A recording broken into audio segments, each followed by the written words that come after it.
Okay.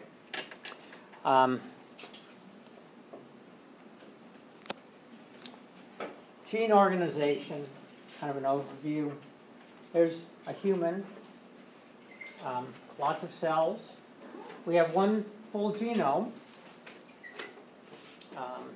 like all organisms do. Some have more coding genes than others. Having more doesn't necessarily make you more evolved. Okay?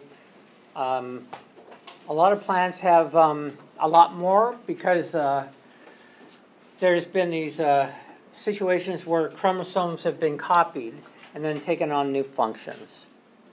Okay, so we're made up of cells.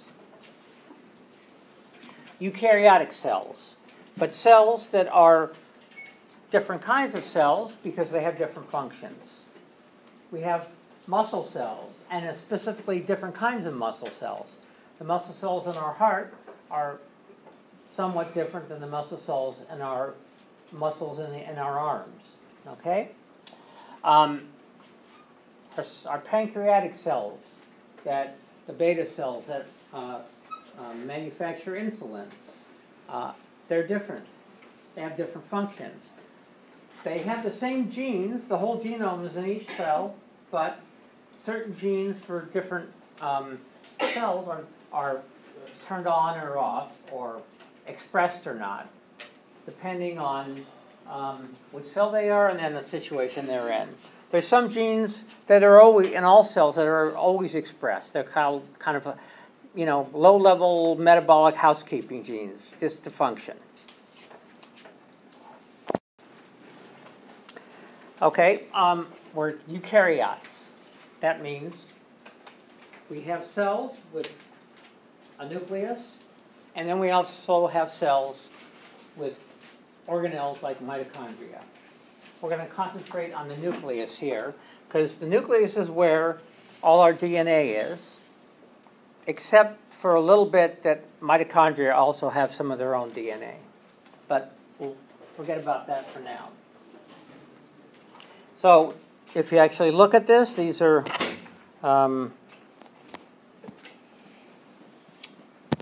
chromosomes, right? They're kind of undifferentiated. So when we actually look at a karyotype, when cells are splitting, they're much more clearly defined.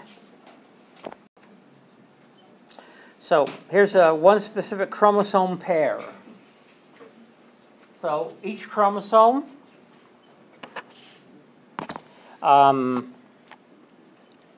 there's one from Dad and one from Mom. And if we actually look at it more closely, they might have the same alleles or different. And there's also going to be something called crossing over, where from the dad that you inherit, he inherited either mostly the maternal chromosome or the paternal chromosome. But when the gametes are formed, there's something called crossing over with someone that have been exchanged. So it's not like you're getting basically your grandmother's chromosome. There's also some grandfather in there, even if they, because they crossed over. Okay. That's probably confused you, I'm sure. Okay. Now, a chromosome pair, we've talked about homology. Anybody remember what a homology is before when we're talking about evolution? Vestigial traits, you may remember what those are? Vestigial traits? What? They're just traits that we evolve. Okay, and what do they show? Do they show shared ancestry or, yeah, exactly. So, a lot of our traits we inherit from our parents, but species inherit traits from their ancestors. That means they've inherited homologous traits. In other words, they didn't have to reinvent them each time. Well, a homologous pair of chromosomes mean it's the same chromosome. Let's say chromosome number 2, but you have two copies, one from Mom, one from Dad.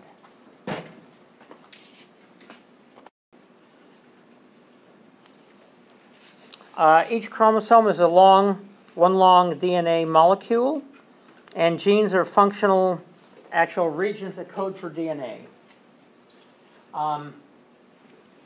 Actually, this is kind of, well, this is what you need to know, but turns out DNA is a lot more dynamic than one long chromosome is one long piece of DNA. There's lots of metabolic, or there's lots of biochemistry going on there, and they're much more dynamic than just like a steady state. Oh, here's a chromosome. Okay, DNA is a double helix. That means there's two strands. We can say, let's say there's the, we'll say this primary strand, and then there's this complement. And so what you do is, let's say right here, okay, you have, let's say that's an A, and then here. And then on this side, you'll have a T, okay? Two different alleles. Or you could have, like we say, two T's at a certain place. So what's happening is each of these regions, there's a whole bunch of base pairs that tie the two strands together. And each base pair is, there's four different base pairs. There's a C, a T, a G, and an A. C and G always line up because of the way they're structured, and A and T always line up because of the way they're structured. Okay. So this is what DNA looks like. These, let's see. So the backbones, these things right here, are made of sugars and phosphates. Okay? And then the rungs, those are the bases. In other words, they're the rungs right here. Let's say the short yellow one is an A, and the long blue one is a T. Cancel. Is a T. Okay? Let's see.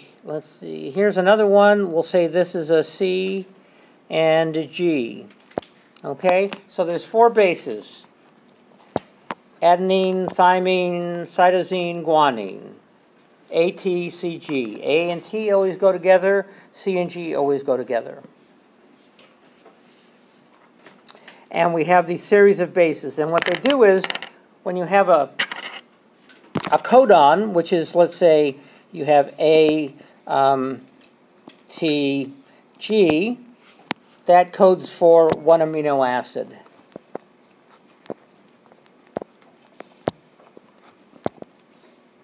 Okay? You can also have, let's say, A, that codes for a different amino acid.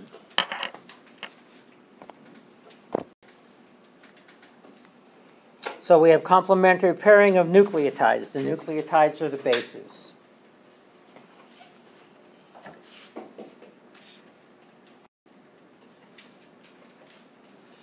Okay.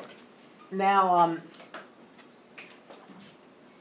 when we're doing replication of DNA for, let's say, cell division, we always start at the 3 end of the 5 end, and then the complementary side of the helix, you go from 3 to 5 versus 5 to 3.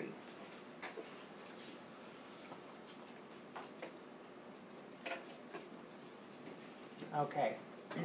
You can see there's slightly different structure. So up here we have A and T. Actually, it doesn't show much difference, but there is a difference. Here we have C and G. Here we have C and G. Here we have A and T again. This is the phosphorus sugar backbone.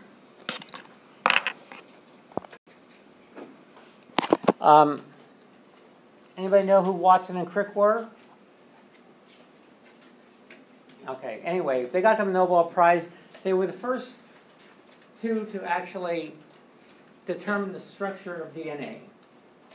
Before that, it wasn't known that DNA, it was thought that it might be part of inheritance, but they didn't really know. There were a lot of other people working on it. Some of the data they got was from this woman, crystallographer, who, and that helped them actually visualize, but they actually, to figure out what was going on, they actually built a model. So any of you who've taken chemistry, you probably played around with models. Well, that's what they used. There's a guy named Linus Pauling who won a Nobel Prize in chemistry, who was also working on it. He thought it was a triple helix instead of a double. He might have beaten these guys to it, but this was during the McCarthy era when everybody who looked a little pink was labeled a communist, so they wouldn't give them a visa to leave the country.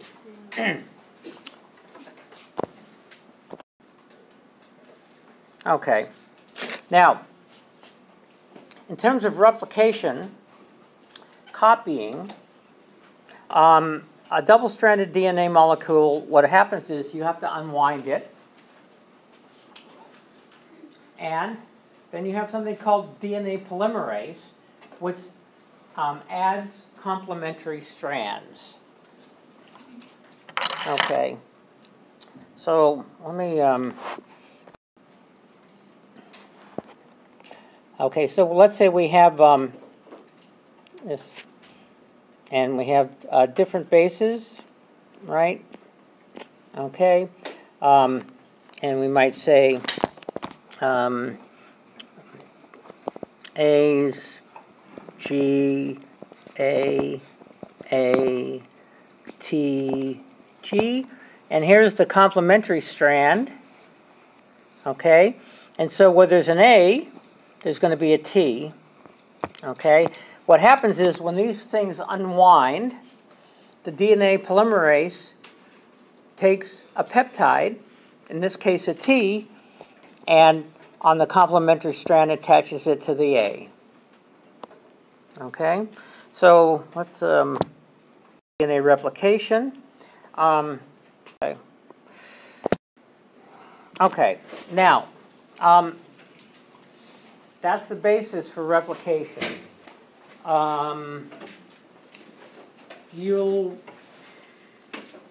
There's an explanation in that little chapter. It says chapter 6 that you should read. That'll give you more of an overview. You can also, of course, always go on to Google and get a better idea with it. But remember, the DNA doesn't do anything. The DNA is only like a code that's then read and transcripted into RNA. The RNA is then translated, like from one language to another. In this case, it's being translated into amino acids, which then string together to form a protein. Okay. Now, I said earlier that we use what are called STRs, standard short tandem repeats. These are like alleles. And because people differ in these alleles, in terms of the short tandem repeats, you can actually use them as kind of as a fingerprint. In fact, it's a much better fingerprint than your actual fingerprints in terms of figuring out things. So you can use it to solve crimes. You can use it to identify human remains, missing persons, disasters. You can use it to determine relationships among family members, paternity, child abductions, mix-ups, all that kind of stuff. Okay, so forensics is kind of an applied use of using DNA to figure out who's related to who. Okay, there's DNA everywhere. We leave it everywhere, essentially. It's amazing how much DNA we leave around. What we do is let's say some DNA is recovered from, let's say the World Trade Center when it was bombed, and there was, a lot of body parts. There was no way to actually figure out who was who. So they collected this DNA, but they had to have a whole bunch of copies of it. And so one way to copy it is to use PCR. And you can copy the DNA, the sequence, over and over and over, and make millions and millions of copies. Okay? And then we use what's called primers that attach to each end of the target sequence. So normally, when we're trying to figure out, this is PCR, you use heat to separate the two strands. And then you have primers that carry in exact copy replicas of the other side. And so you can make a lot of different copies, and then you can analyze it and figure out, okay, this is person A, this is person B. So we use PCR because, let's say there's only a small amount of DNA available, and you need a fair amount to figure out who's who. Then you use PCR to actually make a whole bunch of copies of it. Now, just so you know, we're now at the point where before you might have needed a fair amount of DNA just to start a PCR cycle. Now we need very, very little to actually do it. Okay, now these variable regions, this is where the repeats are. There's the specific locations throughout the genome tend to differ between individual people. Okay, so each variable region, let's say this one right there, let's say there's 10 TGA repeats in a row. Another person in that same region, there's only 6. Okay? So we can say, oh, this person is different than that person. But instead of just doing one region, we use about 13. So that way, to actually identify an individual, you have 13 different regions that all line up for an individual. You might have 1 or 2 for some other random person, but not the whole 13.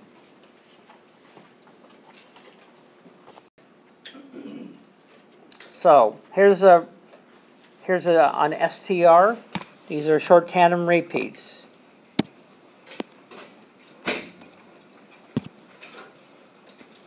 One repeat. And in this case, let's take a look and see how many there are. Okay, there's 1, 2, 3, 4, 5, 6, 7, 8 repeats of this TAG. Okay. These are these primers that attach, and they're called universal primers because they're used over and over again. And so here's a PCR for primer 2. You're going to try to be making copies of this. And the PCR primers attached to DNA sequences on either side of the repeats. These are called flanking regions. So these regions do not vary between these regions. The primers don't vary, but okay. So the primers can amplify the repeat region in any individual. Okay. Now, how do you know how many repeats there are? Well, if you have, let's say, a repeat of 10 and another repeat of 3, the 10 is longer than the 3. Do you think that'll be heavier, a longer strand and heavier, or will it be lighter? Heavier. Okay. So what we have is, this is called a gel, and we have person 1, 2, 3, 4, 5, 6, and the ones that are up here, we've actually run what's called, we run an electrical charge through them, and these pieces of DNA, these STRs, move down the gel. The shorter pieces move faster. So let's say there's a short tandem repeat that's only 3 repeats long, and it's down here. Whereas this one up here might be 10 repeats, and it moves more slowly. Okay, so we can actually, now, each person has 2 repeats in this region because they have a mother and a father, right? Now, it turns out that, let's see, person 2 and person 4 and person 6 all share the same repeat, okay? In fact, 6 has 2 copies of the same repeat. Person 5 and person 4 share this, but pretty much the same, yeah. And then, let's see, person 5 and person 3 and person 1 share that STR.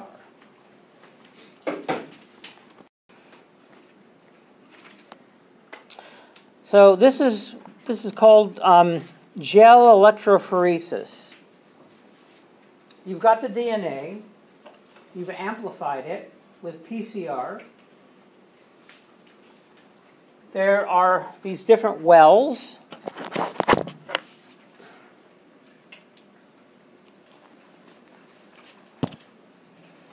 Okay, right here. And you place the DNA for the different people in each well.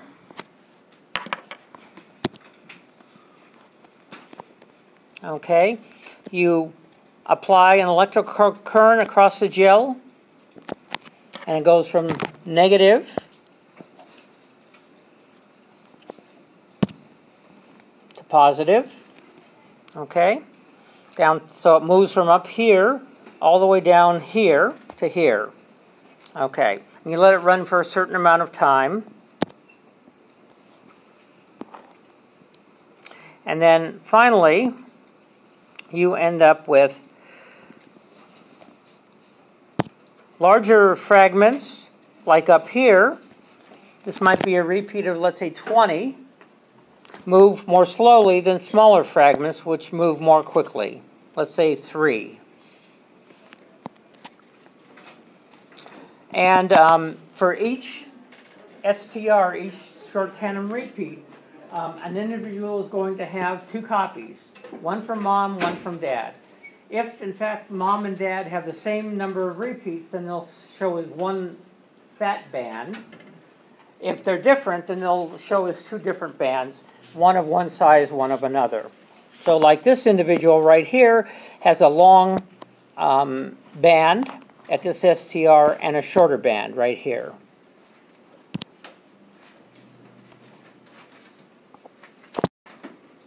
Okay. So STRs, short tandem repeats, appear as different sized bands on a gel. If you move from up here to down here, these are the short fragments, these are the long fragments.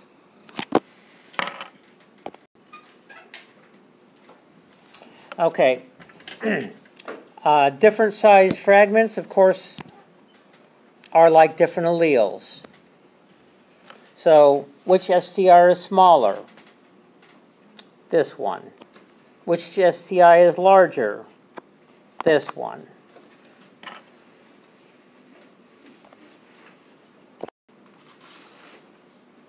Okay, let's take a little break, and we'll start. You'll get something like this on the on the exam that's coming up.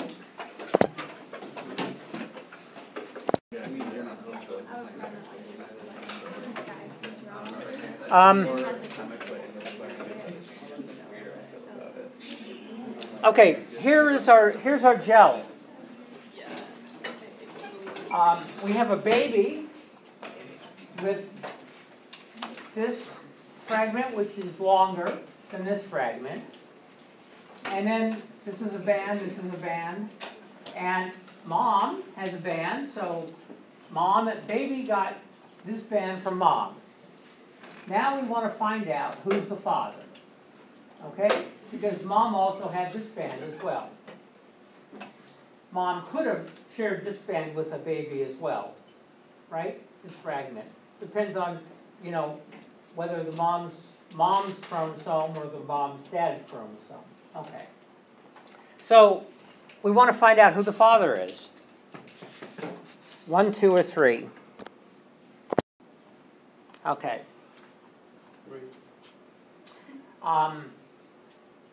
Yeah. Well, let's see. 3. There's baby.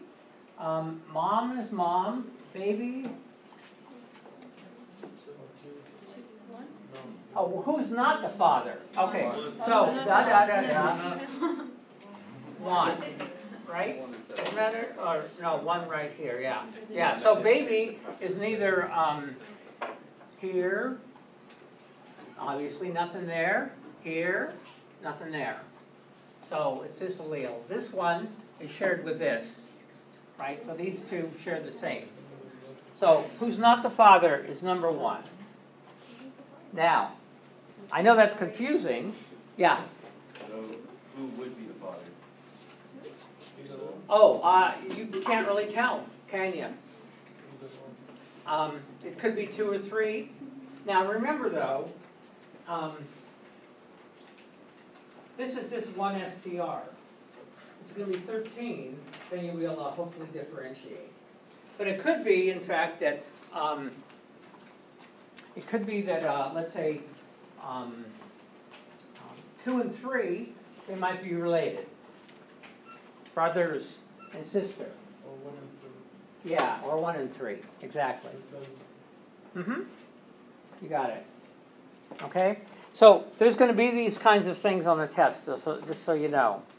So I just want you guys to start thinking about it.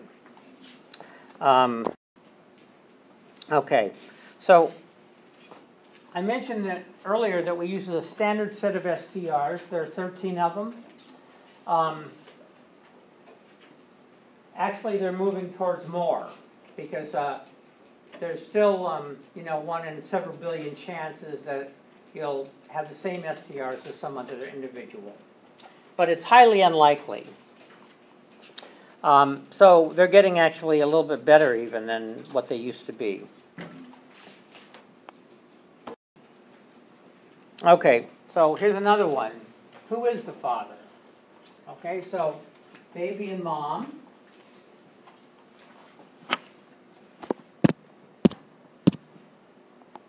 Okay, so let's see. Baby and mom. And then we've got dad. And which one, who's it going to be?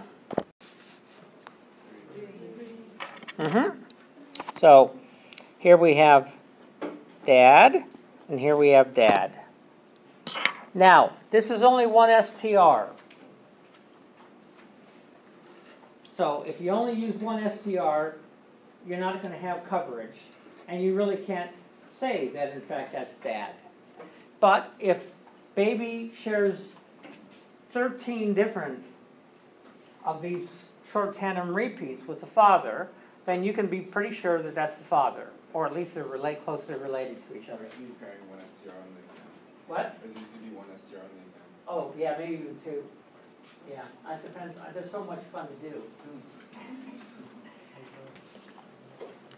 Okay. Okay, so the human genome, there's lots of, there's thousands and thousands of short tandem repeats that don't code for anything, no protein, but they're there. They're usually flanking regions on either side of the gene. The FBI has chosen 13 of them, the most reliable, but the FBI, I hate the FBI. They really do bad work. In fact, you know how they criminal science, they say it's criminal science and all that forensic science? It's not science at all, so you know. A lot of the stuff that they use to convict people, afraid not. Okay, but anyway, DNA is much more reliable. Okay. Now, of course, there's a database of individuals who've been convicted of crimes. Actually, there's probably a database of people who've just been arrested, or they work for a government agency.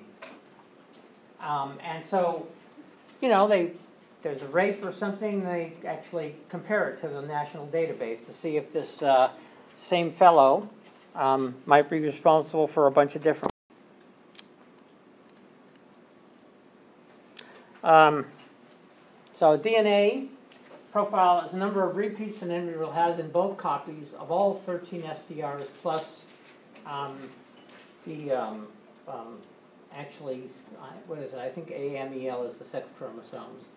And the probability of two unrelated people sharing a DNA profile with 13 STRs is 1 in a billion. Okay?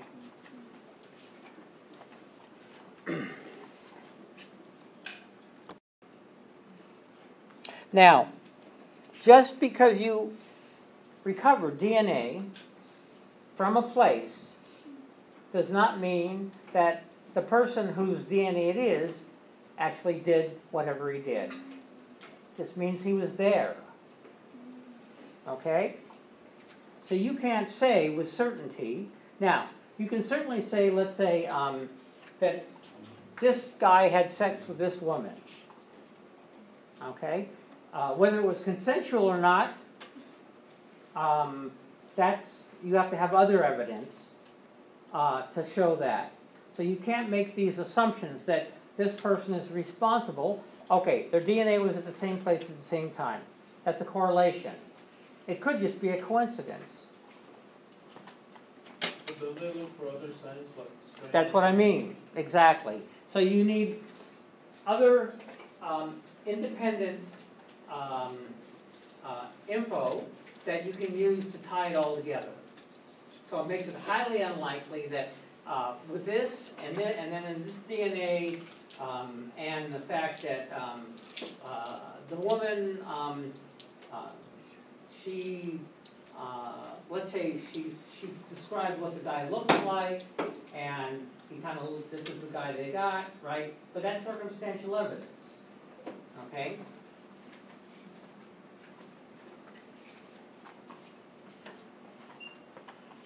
There are so many people in our criminal justice system right now that are in jail that are innocent. It's staggering. Because, well, first of all, a lot of them didn't even use DNA, yeah. Could you just go to the last slide for just a little bit? When you get a chance? I didn't get to write down the rest of the last slide. Oh, okay, sure. How much you pay me? No.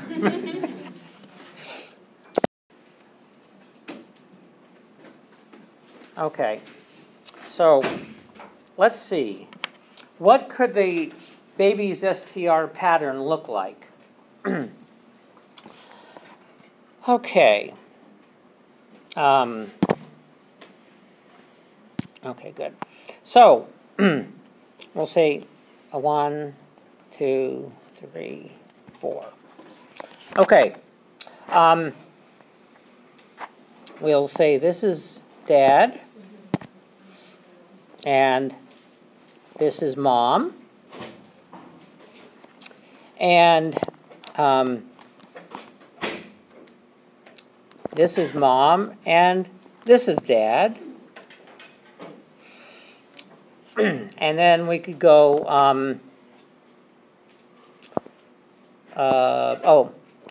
here's Mom, and here's Dad. This one I blew. And let's see, that's Mom. and here's dad. Okay, and then this one is this is dad, actually. Sorry. Okay. So I figured it out, but let's see if I'm right. Okay. Oh, that's the first one. Right. Okay. So there's only 4 possibilities, right? There's 4 permutations. There's mom, the long mom, and the long dad. The long mom and the short dad. The short mom and the long dad. The short mom and the short dad.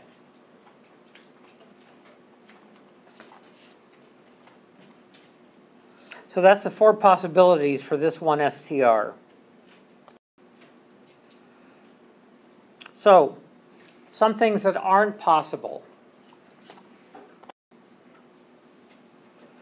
Okay. Well, this is possible, but only if it's a clone. In other words, dad's been cloned. Okay? He felt like there just wasn't enough of him in the world, so it's time to get a couple of extras. Okay. And mom's been cloned too. Oh boy, this is great. What a family.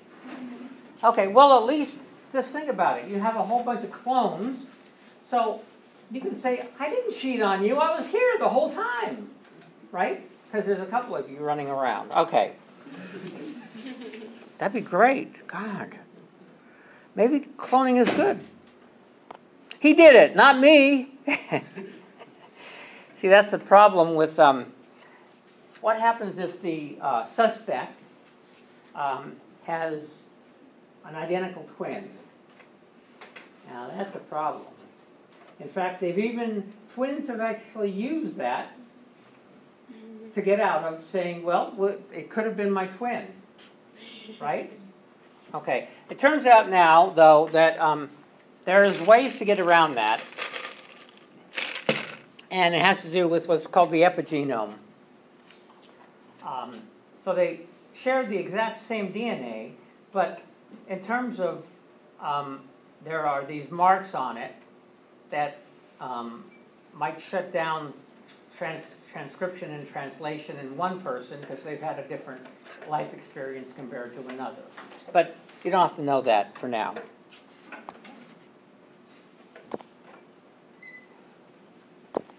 Oh, is that it? Oh, it is. Good. Okay.